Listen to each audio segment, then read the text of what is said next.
After 5 long, painfully long years of waiting, I have finally got to watch the very first episode of Avatar: The Last Airbender, and it was...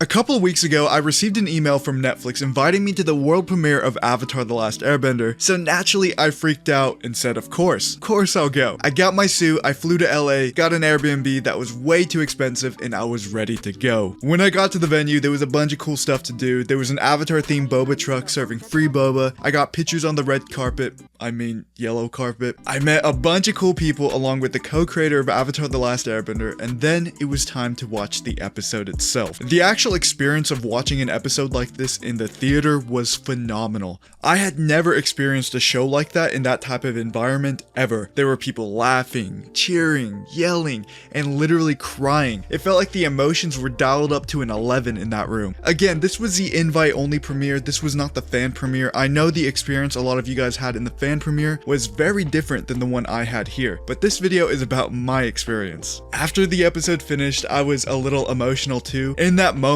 I truly felt like the episode was nearly perfect, but now it's been a few days. I've got to calm those emotions down a little bit and think about the episode objectively. So, how was it? I can confidently say that 90% of fans will be extremely happy with this show if their expectations are not for a shot-for-shot remake. If you're looking for that, you're in the wrong place, man. Where this show truly shines is when they're doing their own thing. When the show has its own choreography and lines is when it's so charming. I've noticed this on a few occasions when they try to do something exactly like the cartoon, it tends to fall just a little flat. For example, this Bumi clip right here, they've been using it to promote the show a lot. It's practically a shot-for-shot remake of the cartoon in this one clip, but it just looks a little bit weird. The same thing kind of happens with some of the jokes being told. They don't really hit as hard without the support of animation. Luckily, these scenes or line-for-line dialogue of the cartoon are not a massive part of the show. For the most part, they actually did an amazing job translating things into live action. Scenes like this that take concepts from the animation and alter them to fit live action is what makes up the majority of this episode, which is amazing. Now would be a good time to take a moment and talk about the cast performances, because there were a lot of surprising things here. Ian Owsley as Sokka had the entire theater dying. His comedic timing could not have been better. He looks like Sokka, but most importantly, he feels like Sokka. Dallas Liu as Zuko is also one of my favorite parts of this episode. His portrayal of Zuko in line delivery had me locked in. I can easily see him becoming a fan favorite, just like the cartoon Zuko. I'm really looking forward to see what they're going to be doing with Zuko, because in the trailers we see Zhao is attacking Kyoshi Island, so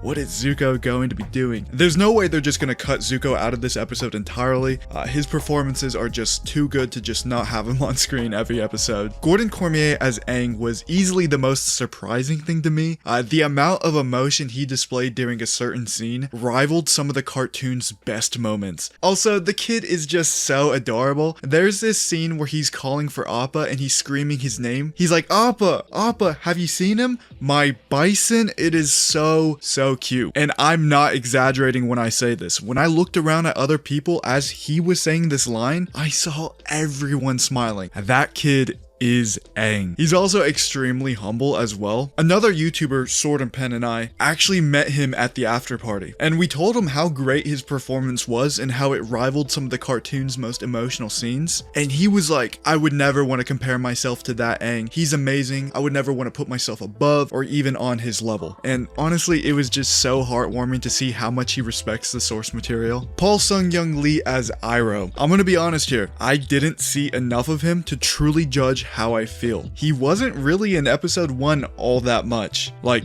Gran had more lines than him. That's how little we saw of Iroh. I will say this though, from the very little bit of Iroh I did see, there's definitely shades of Iroh's wisdom there, which is a good sign. Dio as Qara overall felt pretty good. There were some lines thinking back that were just a little odd, like that line in the teaser where she calls herself a warrior. And I'm not talking about the line delivery. The line delivery was great and she's an amazing actress. I just think this is a little weird for Qara to say. It's also good to keep in mind that this is just episode 1 and we don't know this version of Qara all that well yet. This could end up making sense later on for her version of Qara. I saw a lot of people online complaining about Gran.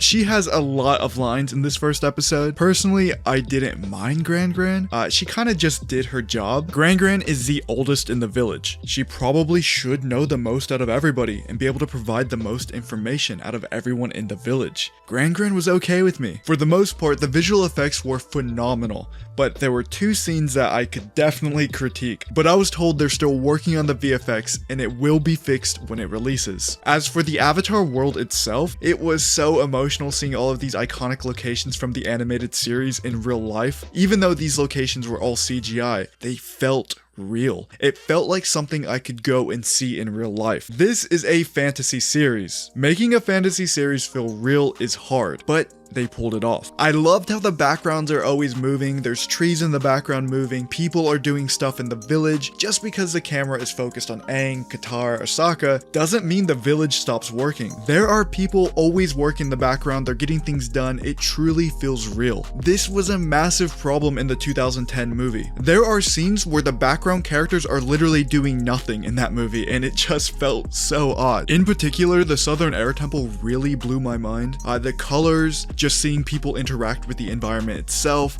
it was all just a ton of fun. The animal CGI was perfect. I couldn't even find a flaw with Appa if I tried. Netflix really wanted to nail Appa, and they clearly did. The bending was really good. You'd have to be a massive nerd like myself to even nitpick it. This one scene comes to mind, which was already officially revealed, so I guess I can talk about it. This scene of this earthbender right here. It looks a little off, right? It's because he throws 2 punches before the rocks actually move. Some rocks should have moved with the first punch, and then the rest with the second punch. In Avatar, bending is an extension of your limbs. You punch, you bend. You kick, you bend. There are no moments of things being delayed. This is a nitpick and really isn't a big deal to 99.9% of fans. People are going to watch this and think it looks epic anyway, which I mean, it does look epic, but if you're a nerd like me, you'll notice the bending being a little bit off. Luckily, I didn't notice a single other time where the bending felt weird. For the most part, the bending mechanics are the same as the cartoon. If you're going into the show and you're looking to hate everything, or you're wanting it to be the exact same as a cartoon and you aren't willing to compromise at all, you're probably going to find things you don't like about this series. But if you're going into this with an open mind and you're willing to give it a chance and let its charm work its magic on you, you're going to fall in love with the show. I promise you. It's just like Uncle Iroh said,